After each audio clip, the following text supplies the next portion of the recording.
Hello doctors. तो आज का हमारा टॉपिक है ईएसआर, इरेथ्रोसाइट सेडिमेंटेशन रेट। इस पूरे लेक्चर के दौरान अगर आपको कहीं कोई डाउट आता है तो आप कमेंट सेक्शन में जरूर ड्रॉप कीजिएगा। हम कोशिश करेंगे कि हम आपके सारे सवालों की जवाब दे पाएं। तो जो हमारा टॉपिक है ईएसआर, इसके नाम से ही हम इसकी डेफिनेशन निकालते हैं। इरेथ्रोसाइट्स मीन्स आप जानते हैं कि आरबीसी होता है, और सेडिमेंटेशन का मतलब होता है to settle down under effect of gravity. तो ग्रेविटी के इफेक्ट में सेटल डाउन हो जाना। तो क्या डेफिनेशन निकलती है कि आरबीसी किस रेट से सेटल डाउन होती हैं ग्रेविटी के इफेक्ट में, वही क्या होता है ईएसआर। रिपीट करते हैं, आरबीसी ग्रेविटी के इफेक्ट में किस रेट से सेटल डाउन होती हैं उसी को हम ईएसआर बोलते हैं। अभी आपको समझ में नहीं आया होगा, चलिए एक्सपेरिमेंट करके देखते हैं, तब आपको अच्छे से समझ में आएगा। सपोज करिए कि एक टेस्ट ट्यूब है, और इस टेस्ट ट्यूब में हमने ब्लड फिल किया है इस लेवल तक हमने इस टेस्ट ट्यूब में ब्लड फिल किया है। अब इस ब्लड में आरबीसी प्रेजेंट होंगी, और आरबीसी सस्पेंडेड फॉर्म में होंगी इस ब्लड में, इस तरीके से। ठीक है, इस ब्लड में हमने एंटीकोगुलेंट मिक्स किया है। क्या मिक्स किया है? एंटीकोगुलेंट इसलिए मिक्स किया है ताकि ये ब्लड क्लॉट ना हो जाए, वरना आप जानते हैं कि जैसे ब्लड एक्सटर्नल एनवायरनमेंट में आता है वो क्लॉट होना स्टार्ट कर देता है। तो हमने टेस्ट ट्यूब ली है और इसमें इस लेवल तक हमने ब्लड फिल किया है, और ब्लड के साथ हमने क्या मिक्स किया है? एंटीकोगुलेंट मिक्स किया है ताकि ब्लड क्लॉट ना हो जाए। अब आप जानते हैं अगर ये ब्लड है तो उसमें आरबीसी होंगी, और आरबीसी इसमें सस्पेंडेड फॉर्म में होंगी, इस तरीके से सस्पेंडेड फॉर्म में रहेंगी। तो आरबीसी जब सस्पेंडेड फॉर्म में रहती है तो इसको हम बोलते हैं सस्पेंशन स्टेबिलिटी। और हमारी बॉडी में जो आरबीसी ब्लड वेजल्स में फ्लो होती है वो सस्पेंडेड फॉर्म में ही रहती है, और उनकी इस प्रॉपर्टी को हम बोलते हैं सस्पेंशन स्टेबिलिटी। ओके, लेकिन जब आप इस ट्यूब को वर्टिकली रख देंगे 1 घंटे के लिए, 1 आवर के लिए जब आप इसको रख देंगे इस ट्यूब को, और इसको बिल्कुल भी डिस्टर्ब नहीं करेंगे, तो क्या होगा? इन आरबीसी पे ग्रेविटी का इफेक्ट पड़ना स्टार्ट हो जाएगा, और ग्रेविटी के इफेक्ट की वजह से ये बेस की तरफ सेटल डाउन होना स्टार्ट कर देंगे। कहने का मतलब इनका सेडिमेंटेशन स्टार्ट हो जाएगा। क्या स्टार्ट हो जाएगा? सेडिमेंटेशन स्टार्ट हो जाएगा, और ये जो आरबीसीज थी ये बेस की तरफ जाके पैक्ड हो जाएंगी, तो हमें बेस की तरफ क्या मिलेंगी? आरबीसी का एक कलेक्शन मिलेगा। आरबीसी सेडिमेंट हो चुकी है बेस पे, और अपर साइड में हमको मिलता है प्लाज्मा। तो जो ये अपर साइड है ये किससे फिल हुई है? ये प्लाज्मा है। ये अपर साइड में हमें क्या मिल रहा है? प्लाज्मा है। और आरबीसी और प्लाज्मा के बीच में हमें एक लेयर और मिलती है, जो किसकी होती है? व्हाइट ब्लड सेल्स की और प्लेटलेट्स की।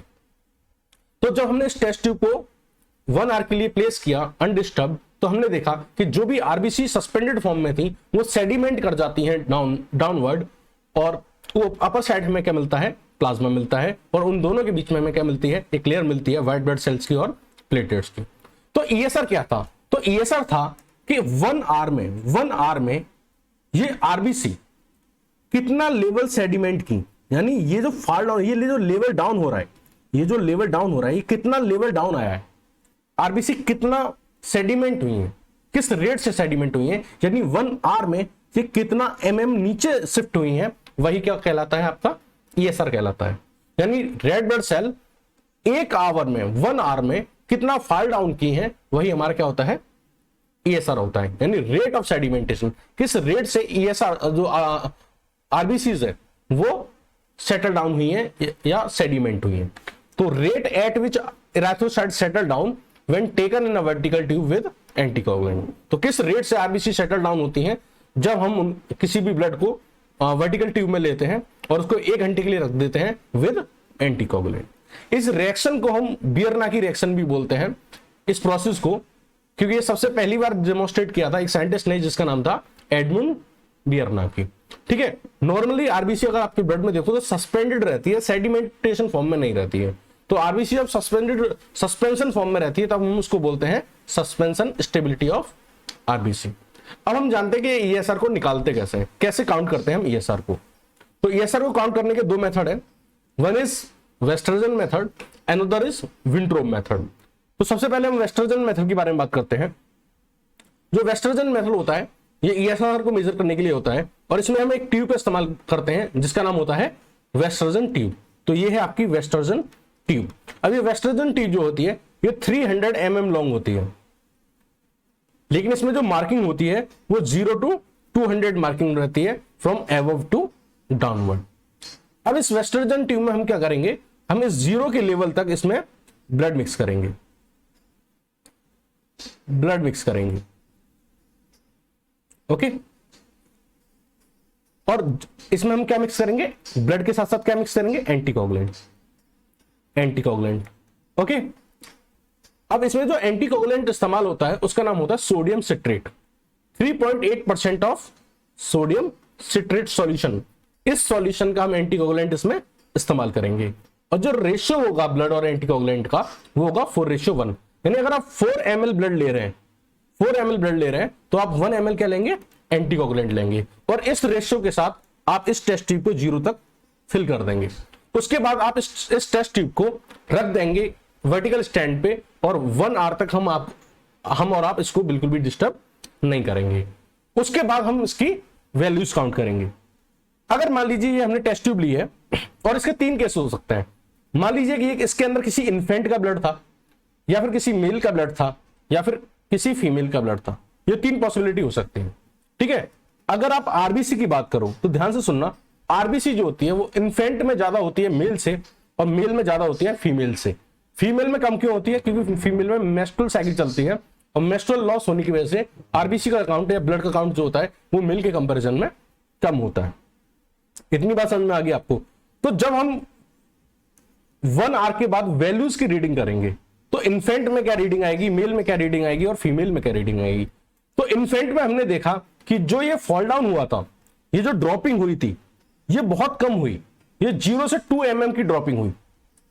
तो इन्फेंट में जो ड्रॉपिंग हुई थी वो 0 to 2 mm के लिए हुई, और मेल में जो ड्रॉपिंग हुई वो approximately less than 15 mm per our,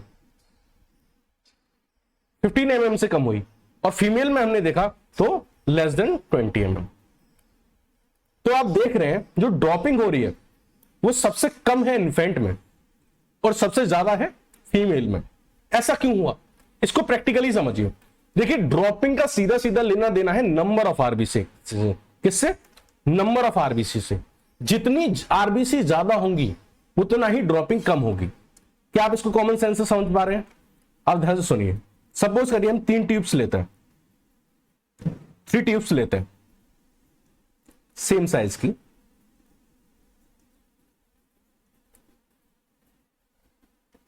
मान लीजिए हम 3 ट्यूब्स लेते हैं सेम साइज की, ओके।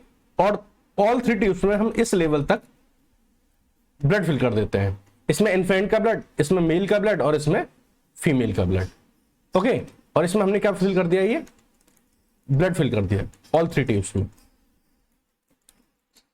अब सेम प्रोसेस जब हम यूज करेंगे तो देखो यहां पे आरबीसी का काउंट ज्यादा है।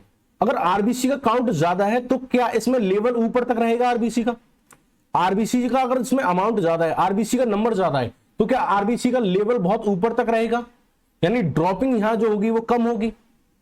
अब इस केस में आरबीसी कम है, अब कम है तो थोड़ा इसका जो लेवल रहेगा वो नीचे तक रहेगा, क्योंकि आरबीसी का काउंट कम है, और कम है तो वो नीचे रह जाएंगी।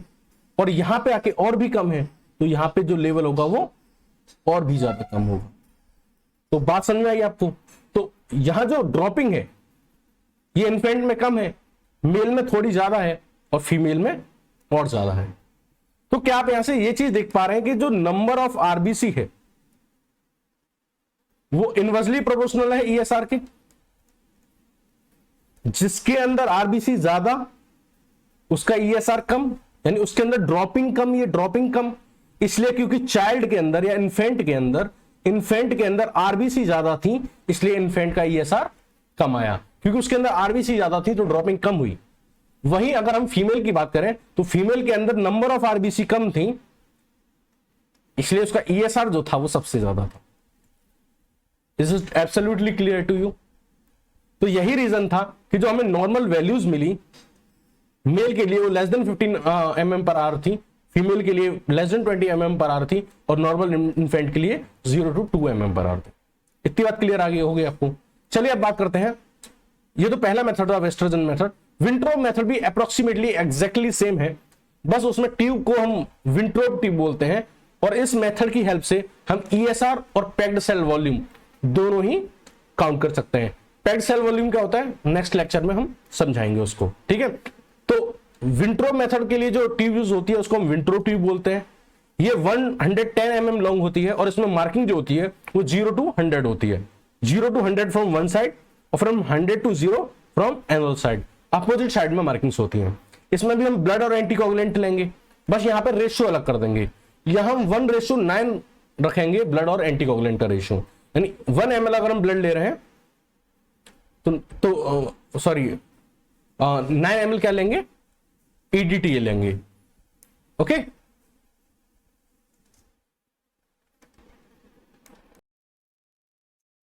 तो हम डिस्कस कर रहे थे कि जो विंट्रो ट्यूब होती है उसमें हम ब्लड और एंटीकोगुलेंट मिक्स करते हैं।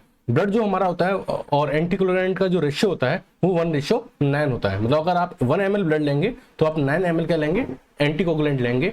और यहाँ जो एंटीकोगुलेंट इस्तेमाल किया जाता है वो होता है EDTA, ethylene diamine tetra acetic acid. अब इन दोनों का ये रेशियो लेकर हम इसको क्या कर देंगे, ब्लड को फिल कर देंगे इस टेस्ट ट्यूब में इस तरीके से, ठीक है। और उसके बाद हम इस टेस्ट ट्यूब को छोड़ देंगे अनडिस्टर्ब 1 आवर के लिए, और उसके बाद हम उसमें ESR की वैल्यूज की रीडिंग करेंगे। तो जब हम ESR की वैल्यूज की रीडिंग करेंगे तो हमें जो रिजल्ट मिलेंगे वो सेम वैसे ही होंगे जो वेस्टर्जन मेथड में थे।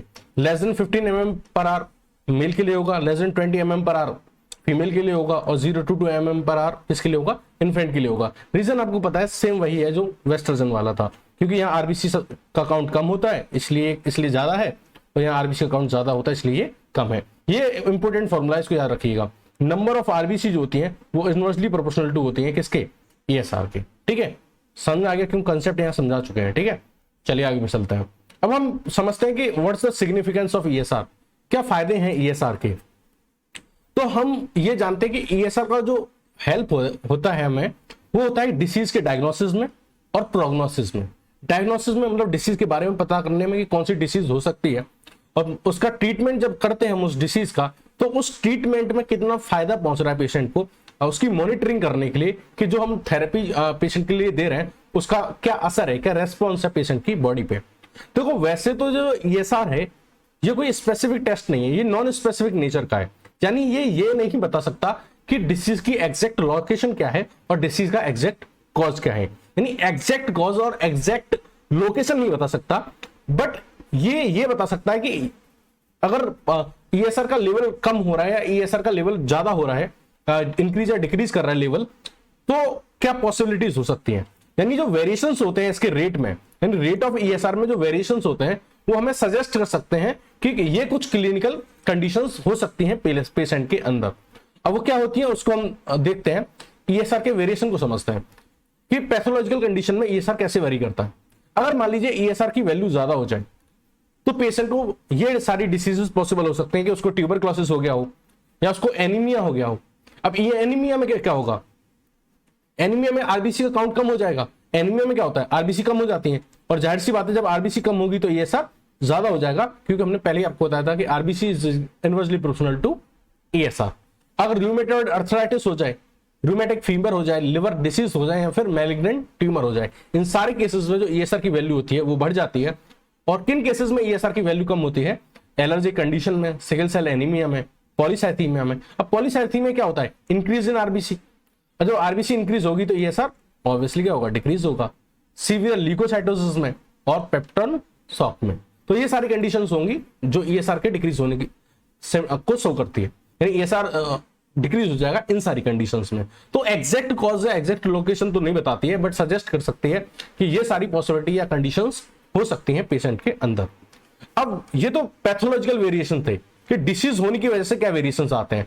अब हम बात करते हैं फिजियोलॉजिकल वेरिएशन, कि हमारी बॉडी के मेटाबॉलिज्म के अकॉर्डिंग क्या चेंजेस आते हैं। मान लीजिए अगर एज देखा जाए तो चाइल्ड और इन्फेंट के अंदर ESR जो होगा वो कम होगा। ESR की वैल्यू अगर हम देखें चाइल्ड और इन्फेंट में वो कम होगी एज कंपेयर टू एडल्ट, क्योंकि आपको पता है जो चाइल्ड या इन्फेंट है उसमें RBC क्या होती है ज्यादा, और उसमें अगर RBC ज्यादा होंगी तो उसका ESR क्या होगा, कम होगा। क्योंकि चाइल्ड और इन्फेंट में RBC ज्यादा है इसलिए उसका ESR क्या होता है, कम होता है। अगर हम मेल और फीमेल में बात करें, सेक्स देखें, तो फीमेल में RBC कम होती है और RBC कम होंगी तो ESR क्या होगा, फीमेल में ज्यादा होगा as compare to male. Menstruation के केस में देखें तो आरबीसी का काउंट क्या हो जाता है, कम हो जाता है मेंस्ट्रुएशन साइकिल की ड्यूरेशन में। तो जब आरबीसी का काउंट कम हो जाएगा तो ऑब्वियसली ईएसआर बढ़ जाएगा। प्रेगनेंसी की बात करें तो प्रेगनेंसी के टाइम में हीमोडाइल्यूशन हो जाता है, यानी कि जो ब्लड सेल्स होती है वो डिसॉल्व हो जाती हैं प्लाज्मा में। अब ब्लड सेल्स डिसॉल्व हो रही है यानी कि आरबीसी का काउंट क्या कर रहा है, डिक्रीज कर रहा है, और आरबीसी का काउंट डिक्रीज करेगा तो ईएसआर इंक्रीज हो जाएगी। इतनी बात समझ में आ गई। अब हम जानते हैं कि फैक्टर अफेक्टिंग ईएसआर, ईएसआर किन किन फैक्टर्स पे डिपेंड करता है। तो ईएसआर सबसे पहले डिपेंड करेगा स्पेसिफिक ग्रेविटी पे।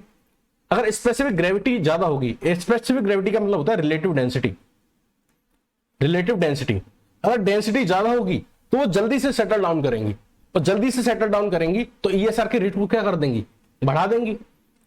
समझ रहे हो, ईएसआर को क्या कर देंगी, इंक्रीज कर देंगी क्योंकि ज्यादा सेटल हो रही है। ठीक है। रोलेक्स फॉर्मेशन, रोलेक्स फॉर्मेशन का मतलब होता है एक से एक ऊपर ग्रुपिंग करना, ग्रुपिंग करना। अब ग्रुपिंग करेगा तो बहुत सारी आरबीसी एक साथ इकट्ठा हो जाएंगी और उसकी डेंसिटी बढ़ जाएगी, और डेंसिटी बढ़ जाएगी तो उनका सेडिमेंटेशन का जो रेट है वो बढ़ जाएगा, यानी बहुत तेजी से सेडिमेंट करेंगी। तो इस तरीके से भी ईएसआर बढ़ सकता है। तो तीसरा, आरबीसी अगर कम हो जाए तो, अगर आपको पता है कि आरबीसी कम होंगी तो ईएसआर ज्यादा होगा, इनवर्सली प्रोपोर्शनल। आरबीसी कम है तो वो जो ड्रॉपिंग वाला एरिया है वो ज्यादा होगा, ड्रॉपिंग वाला एरिया ज्यादा होगा मतलब ईएसआर ज्यादा होगा। अच्छा, अब हम वो फैक्टर्स देखेंगे जो ईएसआर को डिक्रीज करते हैं। मान लीजिए विस्कोसिटी है, अगर कोई चीज विस्कस है, गाड़ी है, तो वहां पर्कुलेशन जो होगा या फिर जो सेडिमेंटेशन होगा, बहुत ज्यादा विस्कस चीज में से निकल के जाना बहुत डिफिकल्ट होता है क्योंकि रेजिस्टेंस प्रोड्यूस होगा। तो विस्कोसिटी अगर ज्यादा होगी तो सेडिमेंटेशन आसानी से नहीं होगा, और सेडिमेंटेशन आसानी से नहीं होगा तो क्या होगा, ईएसआर में जो ड्रॉपिंग है वो ड्रॉपिंग नहीं होगी, यानी ड्रॉपिंग जो होगी वो डिक्रीज हो जाएगी, तो ईएसआर क्या हो जाएगा, डिक्रीज हो जाएगा।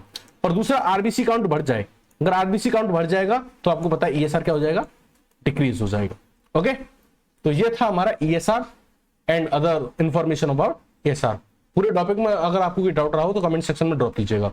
Thank you and have a nice day.